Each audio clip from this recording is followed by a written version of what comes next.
Hello, everyone, and welcome to the Key Value Retail Technology Podcast. Finally, we do have another episode of our podcast today, and we have a great guest. It's my colleague Andrew. Hi, Yes, Andrew. hi. How are you? So, Andrew, we're going to talk about something really interesting today, which is all about pricing. So, how do retailers actually process their pricing? What's the pricing process in their organization? How do they support it from a technology perspective, and so on? So, but before we start talking about this, can you tell us a little bit about yourself? Yeah, no, for sure. Thanks, Christoph. Well, pricing has been kind of doing that for a couple of years now with Key Value. And generally speaking, it's a really interesting field to jump into and get your feel, your teeth in.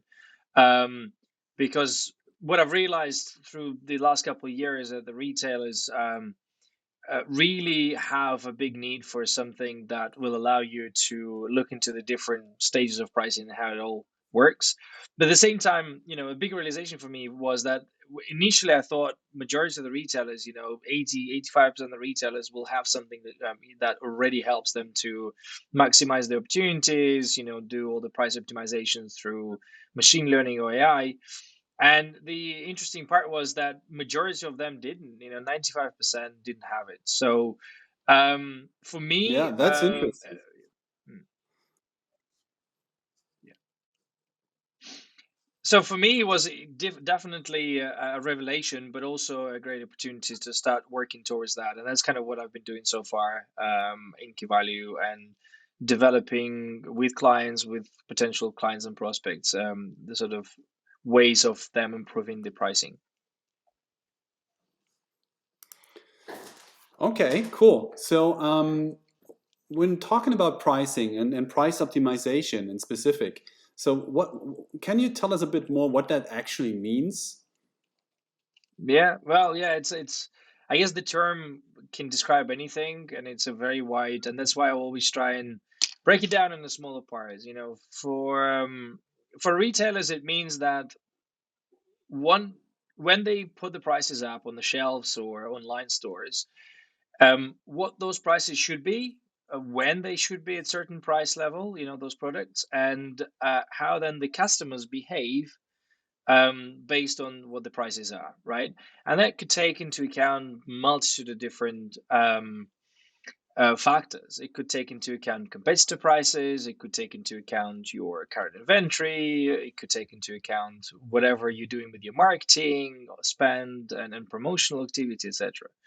So um, optimizing price simply means that you got to be at the right price at the right time for the right client, right? And then which means that when you set it in the right way, you really have a big opportunity to make more money, in terms of revenue, have a better perception in terms of your products because customers love you more for specific products, or it could be, just driving certain target market that you wanted to achieve, right? So price has a really huge effect. And in fact, we've, before we started with working on that practice, we really researched it. And what normally research from the big four says is customers are considering pricing more and more in their decision making process. So brand is important, the actual product is super important, but because they have the tools to now compare the prices, simply going online on Amazon, for example, to then see what the others are selling at the same products at, it becomes a really big decision maker in terms of their purchase and their purchasing power. So price optimization, simply put, is you want to make sure that you optimize it at each step what you charge and how much their price is displayed to the customer. Oh, okay, I understand. But I mean, you mentioned something really important here. You said there's many factors that go into this decision, in this kind of process of price optimization in order to come up with the best price for the customer and also obviously for your business to optimize your margin. Mhm. And of the many factors that you mentioned, like promotions, price elasticity obviously is something that comes to my mind. So how does the customer react to a price change? But also things like, okay, if I price this article in my assortment this way, what does it mean for the other one that is in the same assortment? So there's so many factors that come into play. How is this managed if there's actually no technology, or then there's no solution that can help making that price decision? So how do that 80-90% of the retailers that still don't have any kind of technology supporting this, how do they make this decision? In a variety of different ways is a short answer, but most of it boils down to either using Excel or using the expertise of the people that are there in the companies. Um, One big factor that a lot of retailers are currently moving on to, and don't have it at all at the moment, is a dedicated pricing team or pricing management, right? So it usually falls down the shoulders of merchandisers or buyers who would be looking after their specific categories, or they would be looking after their specific portfolio of products. And then they have some analytics that are given by sort of data scientists in bigger companies, or just simple um, BI tools in a smaller company, where they can put reports together, put layer the expertise on top of it, and then yeah, have a bit of a gut feel and put the price, and then see what happens, right? So it's Mm. generally speaking, it's more of an approach of, let's try these out based on these certain factors that I kind of know of at the moment. It's very hard to then understand, how those decisions really made an effect on the overall customer behavior. Yeah. And on top of that, also the pricing rules of the organization need to be taken into account, right? So Mm, that's another level of complexity that, mm. yeah, you need to look at. Right. Y- So, y- Yeah, I mean, that you've got variety of internal strategies that you almost need to incorporate in the entire um, rules of the actual market, right? So it could be marketing strategy, it could be strategy for your competitors, it could be just general brand strategy that you're trying to achieve. And the difficulty at all times is kind of not the number, not the factors you can put into numbers. So you can't simply stick it into Excel and calculate some ratios out of it. um, so it comes from that experience of those teams, the gut feel that they have, and then they layer it over their analytics. But that not necessarily providing them with the measurements that and the results that they would want to achieve. And I think this is where kind of retailers are starting to realize now, because of the amount of data that they have, and they have a lot of data. It's not that we suddenly come in, or another a company comes in and says, hey, we're bringing you all this data you've never had. No, they still have it. They always had it underlying available data that anybody can use. It's just how you process that, and then also how you apply that to the pricing is what's important, I think, in this case. okay. And I would also imagine the number of articles that need to be looked at is also another level of complexity. So if you have an organization that is offering lots of different articles, or in fashion SKUs to the customer, then the effort and the complexity multiplies, right? So that's another thing to look at. Even if you have the data available, how can an organization look at each individual one manually? Yeah, that's a really good point, and I think it kind of hammers it home for a lot of retailers. And the stat that I love bringing up in these cases is, if you have a category with 10 different SKUs, and you have, let's imagine you have 10 different wines in one category. If you change a price of one, the effect on the other nine has about a million different variations, as in, how the others are going to start selling less, being sold less or more, and you only changing the price of one within a category of 10. Now, what you're saying is, if you have a retailer with a category of 12,000 products, and then it's broken down to maybe another 1,000 products in each one, or maybe less or more. Imagine how many variations there are if you make multiple changes multiple times per week, right? So yeah, it adds to the level where, yes, it's complex, but it's just not computationally possible for a human being to sit down and say, hey, let me calculate uh, you know a million variations of that one SKU change. It's That's why usually it's just referred down to a very small number of SKUs that are driving the revenue, they're driving the assortment forward, and those revisions are happening for a very small part of it. So and that's where we see a lot of opportunities for the retailers happening too. Yeah. And that's obviously where we see technology, helping us and helping the pricing teams in retail organizations. Mm. So yeah, I mean that's where AI also comes in, right? So AI technology, how can and what's in the market to really support retail organizations from a technology perspective here? Yeah, and look, AI is a big word and a buzzword, and a lot of times it's kind of misinterpreted in the way it's used, right? So with pricing, AI is super straightforward, simple, right? Artificial intelligence, meaning that we take or technology will have all the data that the retailer already has existing in their systems. And usually we would go back all the way to sort of 2-3 years and understand transactionally what happened. So for example, if we had this category, if the prices have changed, and this is what the transactions have happened, the customers bought these items, this is their basket composition, and that's how they kind of continue on their purchasing journey. All of that is then given, all this information with variety of different factors is then taken by the machine learning and the AI to calculate what we call demand elasticities, to understand what's going to happen to the demand tomorrow based on what happened to it in the past 3 years, um, and also including a variety of factors. We've mentioned before the strategy, the perception of the customer, the marketing, the number of SKUs within this category, etc., etc. So all those factors are started being taken into account, and they really start feeding on each other, and that creates that model, right? So that creates an understanding of, if we start changing the prices in this direction, this is what's going to happen to our sales, this is what's going to happen to our margins, and consequently to all the other KPIs, right? So it's important to then, obviously, it's not a set in stone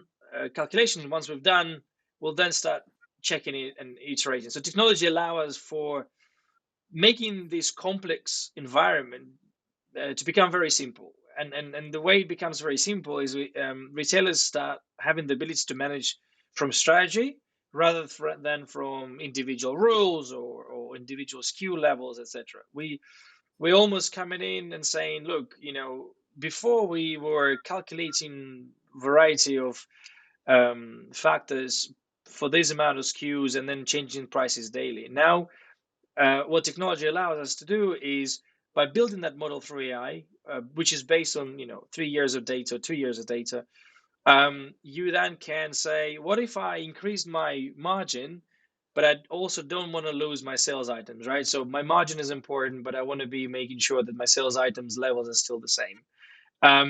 And this is simple factors for us humans to understand, right? I want to have more money in my market, and I don't want to be losing my volumes. But at the same time, I'm going into a market that is new to my company, exploring into a new country, for example, and then that will allow me to have another strategy. Say, I want to drive my revenue, and I don't care about my margins. All I'm going to do is just expand or drive my sales items. So that's what technology will allow you to do, is basically taking all these complex parts together into one environment and then driving it based on just simple two criteria, which simplifies the process somewhat. Fantastic, fantastic. Yeah, I mean that's a big difference. That really makes a big change and a big difference in retail organizations today, to really take into account all the data and all the strategies. So yeah, we are actually working with a specific solution that is offered in the market. We as Key Value. which is called Competera. So maybe you can tell us a bit more about Competera, and especially why do you think and why we think it is, the solution to go with in that kind of area. Mm. Yeah. So look, there are many solutions that are there, and we knew that from the start. The reason we've partnered with Computera is the ability for them to actually deliver this computational capacity of being able to take in the data from the customers, being able to then build the models on what exists there, and have the also a very simplified and user friendly interface for everybody Mhm. to use, right? So it's important to have the power to do those calculations. It's important to have the ability to implement all of it. But unless, as we all know, unless people are actually using it, it's not worth where paper is written on, to be honest. So it's Computera has been in the market for a good while now, almost 10 years. And Computera started from what now became a commodity, price scraping tool where we have an automation that's going around the websites, picks up your prices, puts it back into your system, or provides you with this information in a normal, simple format like Excel. Um, right now, many companies do this. It's very very much a commodity, and it's very easy to implement, right? Something like that could be done within a couple of weeks for 100,000 SKUs easily. And Yeah. then the scraping of any website is possible. Especially the marketplaces like Amazon and Google Shopping and some other ones in specific countries, Mana, for example, in Spain. um, but then um, what differentiates Computera to the rest of the market, for us at least, and for our clients that we've had so far, is the ability to then take the data, layer over all the strategic approach, and also layer over the important information from other factors, third parties. It could be weather dependent sales, it could be competitors that are in specific regions, and all that again comes together in a simple UI that then provides the users with the ability to manage from strategy, set up your own way of operating, customizable, and that's the agility and the ability to do the things that you can do with large scale operations is really really key here for us, because the way we would like to operate is kind of moving fast, start small with certain little projects, and then have also the ability to grow further. And that's what customers of ours love. And as we have um, good feedback on that for sure. Yeah, absolutely. And I mean, we are working with Computera on a couple of customers that we have. Maybe you can tell us about one customer in the UK that we currently do a project with. So why have they selected us and Computera as their partner? Mhm. And what are the things they want to achieve with the implementation? Yeah, and that's kind of the example of what I was just describing. So the customer we have is Robert Dice. They're a DIY generalist store in the UK. They have 92 stores in southern England and sort of online presence. And what they've realized is, with the ability to expand into assortment, essentially going larger with many products, will also this opportunity will also give you a difficulty to manage all of it, right? When you go from 30,000 SKUs to 300,000 SKUs, a tenfold increase, with you either hire a tenfold number of people to actually manage all of it, right? Which is, a cost in its own, or you find a Uh, solution that can allow the same number of people to manage it. And in addition to this, there's always a drive for increased margins, this drive for increased sales, new markets, etc., etc. So all of that should be managed in one place. And again, Robert Dice, they're the up thinking, front thinking guys. They really wanted to do something with their pricing at this stage, and so they started with price scraping. And the reason they've chosen that to do this with Computera in this case is purely because they know that the next stage will be price optimization. So price optimization is where they want to take it down to, short term, sort of setting up the roles, and long term, the real ML optimization. But you got to start somewhere. I mean, they started with the price scraping is being delivered to them for 30,000 plus products. At the moment, the project was pretty swiftly put on within a month, and now we are discussing the next steps and sort of the next stages with the price optimization. But the whole reason they've gone with us and Competera is the ability to combine two sets of expertise. Competera as a vendor and us as a solution provider. Yeah, I think it's a perfect example for our overall, philosophy. Think big, start small, move fast. As you said, you have the big picture in mind. With going with price optimization, looking at price elasticity and stuff, but then start a project quickly, get some benefit out of it, and then move along to achieve your big goals. So that's a perfect example, and I love it. So let's make sure that Robert Dice will continue the journey successfully with Competera and us. But if other retailers are looking into that journey, so what's the best way to start this? I mean, do you think you should start as Robert Dice did, or do you think you start big and right away jump into the price optimization? What's the approach that you would recommend here?